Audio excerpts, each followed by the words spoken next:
Price ಅಲ್ಲ.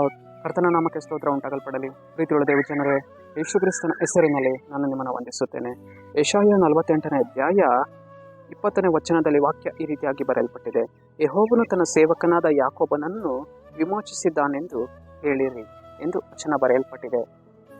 ಅಂದರೆ ಪ್ರೀತಿಯುಳ್ಳ ದೇವ ಜನರೇ, ನಮ್ಮ ಕರ್ತನು ನಮ್ಮನ್ನು ಮಾಡುವವನಾಗಿದ್ದಾನೆ, ವಿಮೋಚಿಸುವವನಾಗಿದ್ದಾನೆ. ಅಂದರೆ ಬಿಡುಗಡೆಯನ್ನು ಕೊಡುವವನು ಆತನಾಗಿದ್ದಾನೆ. ಪ್ರೀತಿಯುಳ್ಳ ದೇವ ಜನರೇ, ಅದೇ ವಚನ ಇಲ್ಲಿ ಬರೆಯಲ್ಪಟ್ಟಿದೆ.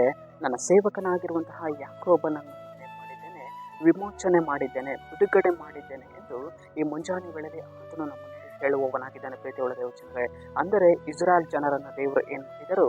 ಐಗುಪ್ತ ದೇಶದಿಂದ ಬಿಡುಗಡೆ ಮಾಡಿದರು, ವಿಮೋಚನೆಯನ್ನು ಮಾಡಿದರು. ಪ್ರೀತಿಯುಳ್ಳ ದೇವ ಜನರೇ, ಕರ್ತನ ಆತ್ಮನು ಹೇಗೆ ಇಸ್ರಾಯೇಲರ ಜೀವಿತದಲ್ಲಿ ತನ್ನ ಒಂದು ವಿಮೋಚನೆ ಕಾರ್ಯವನ್ನು ಮಾಡಿದಾರೋ, ಬಿಡುಗಡೆ ಕಾರ್ಯವನ್ನು ಮಾಡಿದಾರೋ, ಅದೇ ರೀತಿಯಾಗಿ ನಮ್ಮ ಜೀವಿತದಲ್ಲಿಯೂ ಕೂಡ ಇಸ್ರಾಯೇಲರ ದೇವರು ಇವತ್ತು ನಮ್ಮ ಜೀವಿತದಲ್ಲಿ ನಮ್ಮನ್ನು ಏನು ಮಾಡುವವರಾಗಿದ್ದಾರೆ?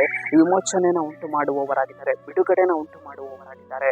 ಎಲ್ಲ ಐಗುಪ್ತದ ಕಾರ್ಯಗಳಿಂದ ಕರ್ತನು ನಮ್ಮನ್ನು ವಿಮೋಚಿಸುವವನಾಗಿದ್ದಾನೆ.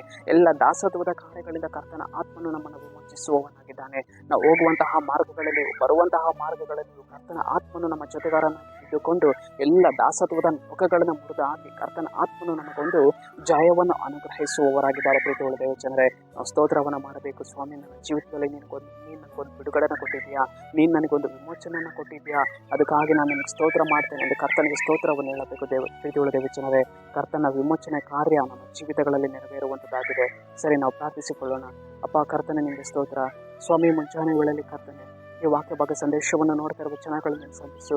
ಕರ್ತನೆ, ನಿನ್ನ ಜನರ ಜೀವಿತದಲ್ಲಿ ಸ್ವಾಮಿ ನೀನು ವಿಮೋಚನೆ ಕಾರ್ಯವನ್ನು ಮಾಡುವುದಕ್ಕಾಗಿ ಸ್ತೋತ್ರ, ಬಿಡುಗಡೆಯ ಕಾರ್ಯವನ್ನು ನೀನು ಮಾಡುವುದಕ್ಕಾಗಿ ಸ್ತೋತ್ರ.